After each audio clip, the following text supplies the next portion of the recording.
One of my first freelance clients was located on the East Coast in Boston, while I lived in Los Angeles. At first, I didn't think it would be much of a problem, but eventually, the time difference started to get pretty stressful. It always seemed like I was playing catch up. Since my client was 3 hours ahead of me, I would sit down at my computer in the morning, already feeling behind. I'd wake up at 7 a.m. to a cascade of unread emails and notifications demanding my immediate attention. This made it pretty difficult to focus on my work without feeling like my attention was being pulled in 100 different directions. In the age of the internet, high-speed connections, email, and instant messaging, that goes straight to the devices we keep on ourselves nearly 24/7. Information overload is both real and a huge problem. With all the ads to click, blogs to read, and posts to like, it's no wonder we often feel like the internet is drowning us instead of lifting us up. Because the truth is, we can only really concentrate on one thing at a time. Multitasking is simply not feasible. When we multitask, what's really happening is we're switching from one task to another rapidly, which, ironically, ends up making us perform worse than if we had just focused on one thing at a time. Information overload is similar to multitasking because it pulls our attention in several different directions, keeping us from really giving it our all when it comes to the important task we're actually trying to accomplish. But how can we focus on just one thing at a time when our phones are buzzing at us and there are 10 urgent emails in our inbox? There are a few ways to minimize the noise of daily life, and luckily, they are pretty simple. 1. Meditate. Meditation is a great way to quiet the mind and focus your thoughts. While meditating, try keeping your focus on your breath. If your mind starts to wander, as it probably will, gently bring your thoughts back to the present moment. This exercise helps you feel grounded during the rest of the day, because you'll be able to bring your attention back to where it needs to be, instead of getting lost in the sea of online information. Many top entrepreneurs and business owners use meditation to help them fill the daily influx of buzzes and beeps, alerting them throughout the day. Try meditating for just a few minutes in the morning to start your day off right, or in the middle of the day for a quick reset, or even at the end of your day to quiet down your mind. It's free, easy, and you don't need anything to do it. 2. Breathe. Breathing exercises work wonders for keeping the anxiety of information overload at bay. Start with square breathing, which is a method of breathing that, you guessed it, forms a square. Just breathe in for 4 seconds. Hold your breath for 4 seconds. Let it out for 4 seconds.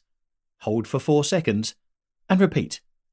This technique is similar to meditation, but is even easier and focuses solely on breath work.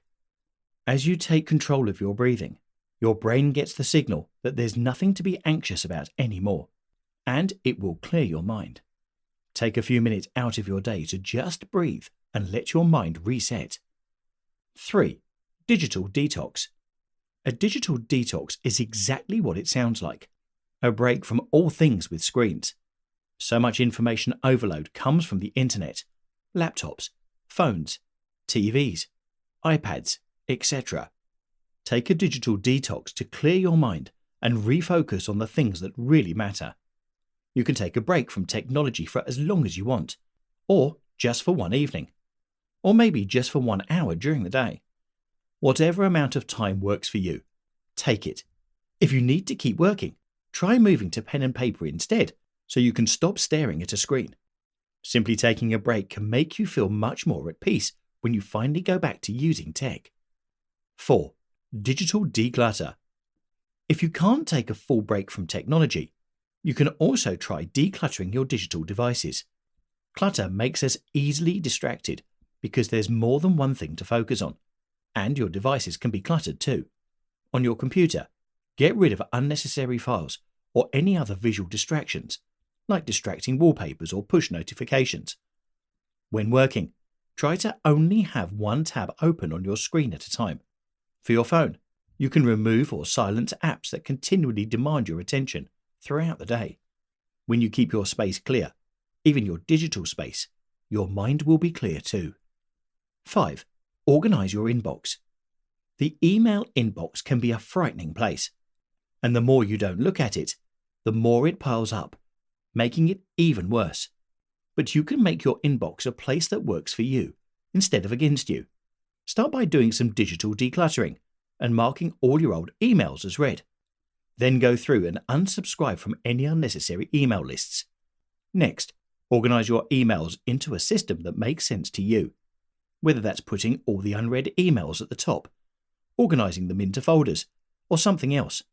Just by organizing how your emails get shown to you, you take back the power of what information gets through to you and how it is prioritized. 6. Time block your day. Another useful trick for avoiding information overload is time blocking. Pick specific times during the day that you will let yourself look at your phone, or answer emails, or read articles, or scroll through social media. For example, a lot of people only answer emails for 1 hour during their day, so they can get through all of them at the same time and save themselves the headache of checking it constantly throughout the day and distracting themselves. You may feel like those urgent emails can't wait, but if you answer an email within at least 1 day, that's considered standard. Setting boundaries around your tech usage is so huge when it comes to taking back control of your focus and energy. If you really feel stressed about not answering emails right away, create an automatic reply that lets the people emailing you know you only check your emails during a specific time and will get back to them soon. 7. Take a break. Take more than just a digital break, and take a break from everything. Find a time during your day to go outside, walk around, dance a little, or do anything that gets you up and moving around. When our bodies are in motion, we think better and we perform better. So remember to get up from your desk occasionally and smell the fresh air. While working with my East Coast client, I eventually realized that the way I was handling my emails and messages was not sustainable. I had to make the choice to stop letting it affect my work and even personal life.